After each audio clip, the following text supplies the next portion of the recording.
बात हो रही है कि पाकिस्तान में किस तरह से कंट्रोल किया जा सकता है एक्स को, तो इस सिलसिले में एक बड़ी अहम प्रेस कॉन्फ्रेंस हुई दिसंबर 11 को, जिसमें state minister for law barrister Aqeel Malik ने बताया कि ब्राज़ील में 11 जून को एक बड़ा लैंडमार्क डिसीजन सुप्रीम कोर्ट की जानिब से दिया गया, जिसमें टोटल 11 जजेस थे, जिनमें से 6 ने इस बात से इत्तफाक किया कि वो रिस्पॉन्सिबल हैं ऐसे प्लेटफॉर्म्स जो स्टेट मुखालिफ कंटेंट देते हैं। अब उन्होंने वार्न किया कि हम सख्त एक्शन लेंगे, यहाँ तक कि ये मामला हम इंटरनेशनल कोर्ट ऑफ जस्टिस में भी ले जा सकते हैं। सो पाकिस्तान क्या क्या कर सकता है फौरी तौर पर जो इससे पहले नहीं किया गया? नहीं, देखिए, पाकिस्तान कंप्लेंट करता है, Pakistan from time to time internet को स्लो कर देता है जी, जो कि उनके हाथ में है, मगर पाकिस्तान अकाउंट्स नहीं बंद कर सकता। अकाउंट्स बंद करने में you have to go to either Facebook और इंस्टाग्राम और ट्विटर एट्सेट्रा, जो भी सोशल मीडिया प्लेटफॉर्म्स हैं। अच्छा, वो फिर अपना वक्त लगाते हैं। देखिए, वो जब अगर वो हर बात हर हुकूमत की माननी शुरू कर दें तो फिर तो सारा कुछ ही बंद हो जाएगा। फ्रीडम ऑफ स्पीच किधर जाएगी? नहीं, फ्रीडम ऑफ स्पीच के अलावा मैं अब आपको बताऊं असली बात क्या है। क्या फ्रीडम ऑफ स्पीच असली बात नहीं है। फिर ओके, फ्रीडम ऑफ रीच। हाँ, फ्रीडम ऑफ रीच। जितनी ज़्यादा रीच है ना इन अकाउंट्स की, उतनी ज़्यादा मोनेटाइजेशन है, उतनी ज़्यादा कारोबार है, उतनी ज़्यादा एडवर्टाइजिंग है एंड सो ऑन। ये कोई डू गुड मॉडल्स तो नहीं है, they are models to make money. Obviously, and that is the financial model. अब उस फाइनेंशियल मॉडल के अंदर अगर आप रिस्ट्रिक्शंस लगाने शुरू कर देंगे किसी किस्म की भी, तो फाइनेंशियल मॉडल नुकसान होना शुरू हो जाएगा ना। तो इसलिए आई थिंक रेजिस्टेंस आती है from these social media platforms. हमारी तरफ से, गवर्नमेंट्स की तरफ से तो कांस्टेंट प्रेशर होता है कि जो लोग तनकीद करते हैं या गाली गलौज करते हैं या कंस्पिरेसी थ्योरीज करते हैं या रियासत के ख़िलाफ़ बात करते हैं या टेररिस्ट हैं या चोर हैं, ज़ाहिर है आइडिया इसको उनको रोका जाए। मगर फिर इस मुल्क में तो वो काफ़ी तादाद है ऐसे लोगों की, तो जिनको कोई ना कोई एक्सक्यूज़ तो मिल जाता है ना। अभी आप फॉर एग्जांपल ट्विटर है जी, आपने किसी का अकाउंट ब्लॉक करना है बिकॉज आपको गाली गलौज कर रहा है, तो आप जब जाते हैं वहाँ कि वो पूछता है क्यों आप इसको ब्लॉक कराना चाह रहे हैं या रिपोर्ट आप इसके खिलाफ करना चाह रहे हैं, तो वहाँ वो पूछता है कि जी क्या वजह है, हरासमेंट है, कोई और बात है या ये पर्सनल प्रॉब्लम है, क्या है। तो आप वो टिक करते हैं जी। उसके बाद उनके पास चले जाओ, 7-8 दिन लगाते हैं, रिव्यू करते हैं, रिव्यू करते हैं कि ये इस पे जान है भी कि नहीं, या ये फ्रीडम ऑफ स्पीच की एक्सक्यूज़ कि ये है कि नहीं। बहुत से केसेस में वो जवाब ही नहीं होता या आपकी बात नहीं सुनते, रद्द कर देते हैं। वो कहते हैं अच्छा देखेंगे हमने फिर देखा कुछ हुआ तो बताइएगा, अगर और कोई जो उसने ऑफेंस किया या तो वार्निंग कर देते हैं या उधर कुछ थोड़ी सी एक वार्निंग कर देते एक ईमेल कर देते हैं। हैं। तो मेरा ख्याल है they want as many people as possible on their social media platforms. अच्छा, ये ब्लॉकिंग के खिलाफ है। इसीलिए एक पूरा एक मुहिम भी चल रही है दुनिया में कि ये इतनी ज़्यादा आज़ादी है for the wrong reasons, viewership लेने के लिए, कि नुकसान हो रहा है बहुत सिविल सोसाइटी का और रियासत का। और इसी सिलसिले में अब बहुत से मुल्क हैं, लाइक से ब्राज़ील हो गया, रशिया हो गया, चाइना हो गया, उन्होंने तो बड़ी स्ट्रेट फॉरवर्ड सी बात की है इन लोगों के साथ। आपने अगर ये फैसिलिटीज़ ये करना है तो फिर यहाँ दफ्तर खोलें, जो हम कहेंगे उनको बंद करें, नहीं तो हम आने नहीं देंगे आपको। अच्छा, हमको एंट्री नहीं करेंगे। अब उनके लिए चाइना जैसी मार्केट, ह्यूज मार्केट, जी, तो चाइना को तो ना करना आसान नहीं है ना, इंडिया को तो ना करना आसान नहीं है ना, दैट्स राइट।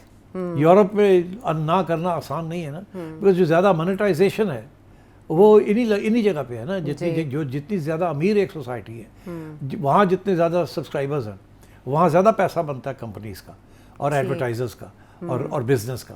और जितने ज़्यादा गरीब लोग हैं, गरीब मुल्क हैं, वहाँ ज़्यादा तादाद भी हो तो वहाँ पैसे ज़्यादा जनरेट नहीं होते, एडवर्टाइजिंग रेवेन्यू ज़्यादा जनरेट नहीं होती। एग्जांपल, आपका या मेरा या किसी का ट्विटर अकाउंट है या सोशल मीडिया पे ऊपर अकाउंट है, हमने ये यूट्यूब के ऊपर हमने मोनेटाइज किया हुआ है, ठीक। मोनेटाइज का मतलब है कि जितनी हिट्स होंगी हमारी बात के ऊपर, उसके ऊपर हमें कुछ छोटा मोटा को मिल जाएगा, बिकॉज इतनी हिट्स के बाद एक ऐड आ जाता है। जी जी। तो अब यहाँ तो इतनी गुर्बत है कि जो लोग ज़्यादा यहाँ एडवर्टाइज़ करते हैं वही चीज़ एडवर्टाइज़ कर सकते हैं जो सस्ती है। महंगी चीज़ें तो आप नहीं देखेंगे ना कि जी सोशल मीडिया के ऊपर महंगी चीज़ें एडवर्टाइज हुई हुई हैं। परचेज पार बहुत थोड़ा है। इसलिए फॉर एग्जांपल एक हिट है, मेरे जो ट्विटर या मेरा जो यूट्यूब अकाउंट है उसके ऊपर एक हिट जो है वो उसकी कोई वैल्यू नहीं है। 100 हिट्स के बाद मेरा ख्याल अब 10 पैसे मिलते हैं। अब अगर अमेरिका में 100 लोग देखें तो $1 मिल जाता है। तो मैं ये आपसे कह रहा हूँ कि दैट इज़ वाई वो पाकिस्तान जैसे मुल्कों को ज़्यादा अहमियत नहीं देते। वो कहते हैं कि यार यहाँ इतनी हाई पेनिट्रेशन है, over 60 million social media users, and yet revenue generation जो है इज वेरी लिटिल। तो अब पाकिस्तान जब ये कहता है कि आप ये नहीं कर सकते, हम ये नहीं करेंगे, वो कह रहे हैं यार छोड़ो परे, ठीक, मतलब इट्स नो बिग डील। इसलिए हमारा कोई क्लाउड भी नहीं है कि हम उनको कहें नहीं हम नहीं आने देंगे, ये नहीं करेंगे, वो नहीं करेंगे। सो इसलिए they take a tough line. अच्छा। वो तो कहते हैं कि हम दफ्तर भी अगर खोले तो पैसे पूरे नहीं होंगे किराए के और प्रॉपर्टी के, इसीलिए दे ऑल्सो नो कि दफ्तर खोल दिया तो हर रोज आके मिनिस्ट्री ऑफ इंफॉर्मेशन और आके वहाँ बैठी हो डिमांड दे देंगे, लिस्टें लेके कि जी बंद करो बंद करो बंद करो। कहते हैं ना ही जाओ तो बेहतर है, इन्होंने को सानू लिखण तो फिर ਅਸੀਂ देखेंगे ਕੀ करना है, इनके साथ आंख में आंख बैठ के नहीं बात कर सकते। तो that's the way it is. But India में they have to listen, Brazil में they have to listen, BRICS की कंट्रीज है, कोई छोटी बात तो नहीं है। How about Turkey? अभी टर्की में जो उन्होंने Turkey also, representative, Turkey is an affluent country, वो भी अथॉरिटेरियन है, वहाँ भी अर्दोगान साहब ने टाइट करके रखा हुआ है।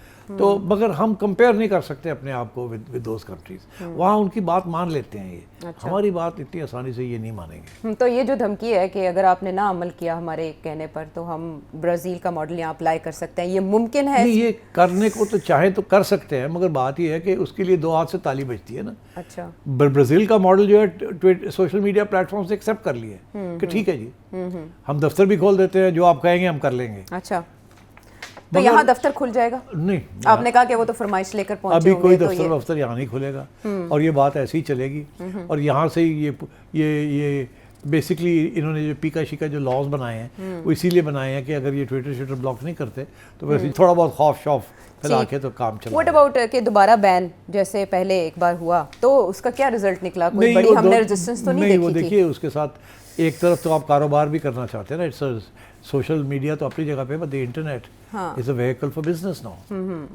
It's not just a vehicle for गपशप। तो वो तो एक साइड इफेक्ट है उसका। बट अच्छा, यानी दोबारा नहीं बंदिश हो? दोबारा बंदिश हो सकती है, बट उस किस्म की वाइड स्प्रेड बड़े पैमाने पे नहीं हो सकती, बड़ा रेजिस्टेंस होगी। एक तरफ हम कहते हैं हमने पेपाल को यहाँ लाना है, हमने सोशल मीडिया क्रिप्टो आ रही है, ये हो रहा है, और दूसरी तरफ हम ये बैन करना शुरू करें, नॉट पॉसिबल। अच्छा, एक और खदशा जिसका इजहार ख्वाजा आसिफ ने किया पीटीआई के हवाले से, वो कह रहे हैं कि कुछ साजिशी अनासर अब भी बानी पीटीआई को वापस लाने की कोशिश कर रहे हैं, मुल्क की सूरत हाल पर असर डाल रहे हैं। हमें तो लगा सांप मर गया लाठी भी नहीं टूटी। सेंसिटिव सब्जेक्ट है, रहने दे तो अच्छा। आप इत्तेफाक करते हैं कि ऐसा होगा? नहीं। अच्छा, आई डोंट थिंक सो, हमें डराया जा रहा है। ज़्यादा ही वहम है ख्वाजा साहब को, और डरा कैसे रहे? नहीं, यही जब अब आगे जाके आपने देखना है ना कि वो जो लोगों की लिस्ट बनती है इन दैट केस, अच्छा, सामने आते हैं नाम तो के फिर कौन उससे कौन? कुछ ऐसे नाम भी आ जाएंगे जो आप सोचेंगे ये कहाँ से आ गया, तो उनका ये मतलब होगा कि ये भी थे involve at some level of the other. ठीक है। तो अभी मैं आपको बताऊं बहुत से लोग छांटी हो गए।